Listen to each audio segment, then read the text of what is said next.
You are listening to the Backyard Philosophy Podcast, a podcast where a couple friends sit and talk around the fire after everyone else has gone to bed. Grab a drink and join us as we discuss everything from famous explorers, artificial intelligence, and what is the meaning of life.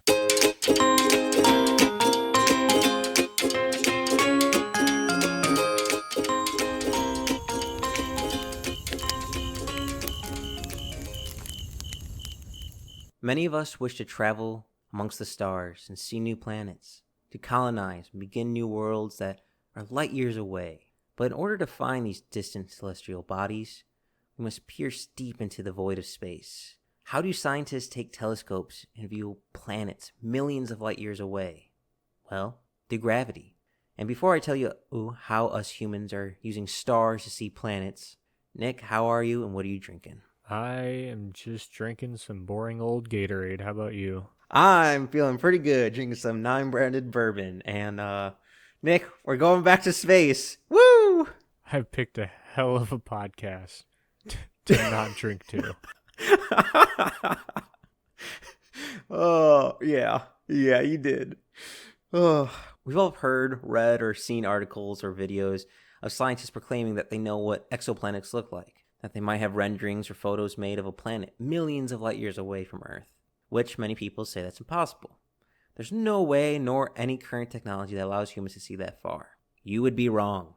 In fact, the technology being used to do the seemingly impossible is in fact founded in some of the oldest physics ever. Gravity.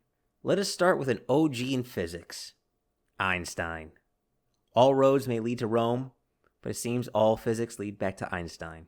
Einstein described space as a fabric that could be bent, distorted merely by gravity, and talked about a phenomenon in a set of unpublished calculations in 1912 that gravity itself could be used as a lens, similar to a magnifying glass or a telescope.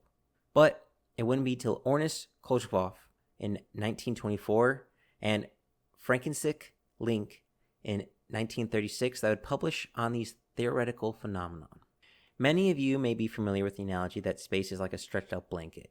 When you add a mass to it, like a sun, or on a stretched out blanket, a ball bearing, it bends and distorts the sheet so other objects are drawn in it, around it. That'd be much like a sun draws orbiting or something to crash into it, like with gravity. But this analogy works for more things with mass. It doesn't quite work with massless things. Wait, what about things without mass? You may be thinking to yourself, things without mass? Mike has gone crazy. I am, but not that crazy. Not yet. Light, specifically photons, are massless, but they still interact with gravity, but not in a direct way. It is influenced by gravity because gravity bends space, thus making the light curve, which is traveling in space, and so it interacts with the distorted space. A more appropriate analogy to describe photons, space, and gravity would be, imagine a stream, clear, flowing water rushing down it.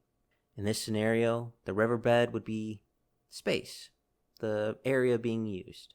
The water would be photons, the light traveling through that area. You have no obstruction, no objects, no mass, and therefore no gravity to disrupt the water, so it would flow straight. But let's say we add some mass. Imagine that same flowing stream, and I add a round rock, directly in the middle.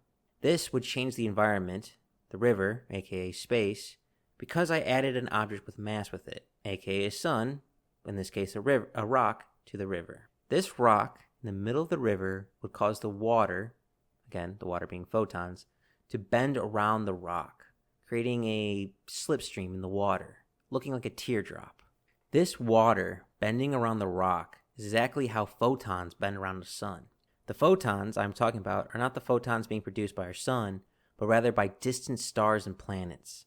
Incoming light from our neighboring solar systems and galaxies that are being bent and distorted around our own sun.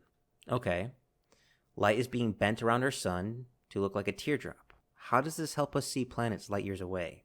This is where Einstein, Frick, and the theoretical mathematicians were talking about. Gravity as a lens. Gravitational lens. See, the light coming in from distant solar systems are consistent with bending around their sun. bending around our sun and coming to a point starting at 550 astronomical units away from the sun. An astronomical unit is the unit of measure from the Earth to our sun. So 1 astronomical unit is the distance between Earth and the sun. So 550 is big in small terms, but in a planetary scale, micro.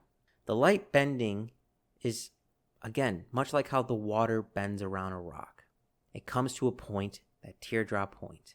And just like the water that is further out from the rock hitting it doesn't bend as much as the water close to the rock. So it gives a larger teardrop image, much larger loop. It bends at different rates, giving us multiple points where the light comes to a point. Because the light is bending at different rates depending on how far away you are from the sun, all these bends converge eventually.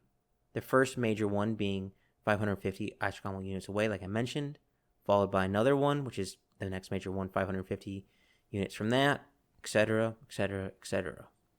And all these different focal points give us a thing called a focal line. Nick, you still with me? Yes, this is essentially like, so if I'm fishing for trout, I can look at the top of the river, and based on what the water's doing, I can infer if there's a set of rocks below there, how fast the water's moving, big rocks, little rocks, how the rocks are arranged, and where the trout are hiding, without actually seeing the bottom of the river. So I'm understanding. All right. I guess my rock and water analogy is pretty decent. I'm pretty proud of that. But the light being bent and focused by our sun is distorted. It's not a clear image that comes through. It creates a ring around our sun called an Einstein ring. It is hard to see because, well, the sun is bright. Don't stare at it, folks, but yes, the sun is bright. It is similar if you've ever shined a laser pointer through water. It bends and distorts the trajectory of the laser. And because this light is coming in, it's not only bent, but it's jungled up, distorted, and you have to deal with our sun. Scientists have to filter out and sort the information and imagery coming from the Einstein ring. Another problem is the scale of the Einstein ring. The sun, again, in case you didn't already know, is pretty big. It's pretty big. And the closer you are to an object, say 550 astronomical units away, you can't see everything because you're too close to the sun. But the farther away you get from the lens, the less focus you have. So in order to take pictures and view distant solar systems and galaxies, scientists are taking multiple pictures and compiling them together. Similar how we compile images of the Earth when we orbit her. This process gives us an amazing image of distant planets. But this is not without some headaches. Like I mentioned already, it's hard to filter the information and compile the image. Again, it's also hard to separate the light coming from the sun compared to distant solar systems and galaxies. But a way that has been done before in the past is using a chronograph, which blocks out the brightest part of the sun so you can only see the light coming around the sun. Another problem, which is kind of a big one, is humans have yet to send anything as far out as 550 astronomical units away from Earth, let alone 550 astronomical units away from the sun. So that comes with its own dilemmas. Another dilemma would be how to keep the telescope in line with the sun and the solar system traveling through the galaxy. You have to keep it operational and following the sun and keep it lined up with whatever distant planet you're looking at. But gravitational lens is coming, and we've not done it to scale, but we aim to with the Hubble telescope and other planetary telescopes. We have used gravity before to help magnifying far-reaching, but never to extent of deeping deep into the galaxies that are far away.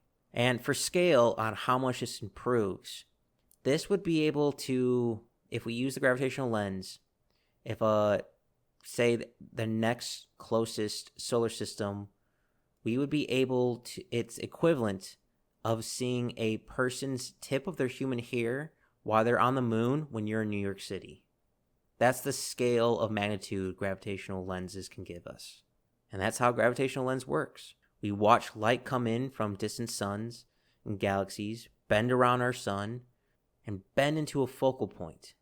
And using that focal point, we use some math, compile the image, and we're able to see far, far greatly into this amazing thing that we call the universe. And Nick, I hope that made sense in some way? Yep. Some people look at things that aren't there to figure out where fish are, and some people look at things that aren't there to figure out where planets are and what they look like. It's all a matter of how you want to use your time.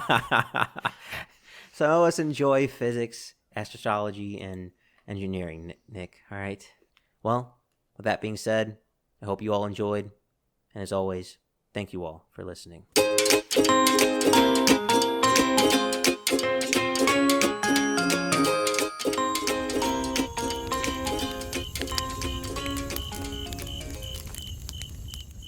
Thanks for listening to the Backyard Philosophy Podcast. We rarely finish a podcast without missing a point we wanted to bring up, so let us know what we forgot.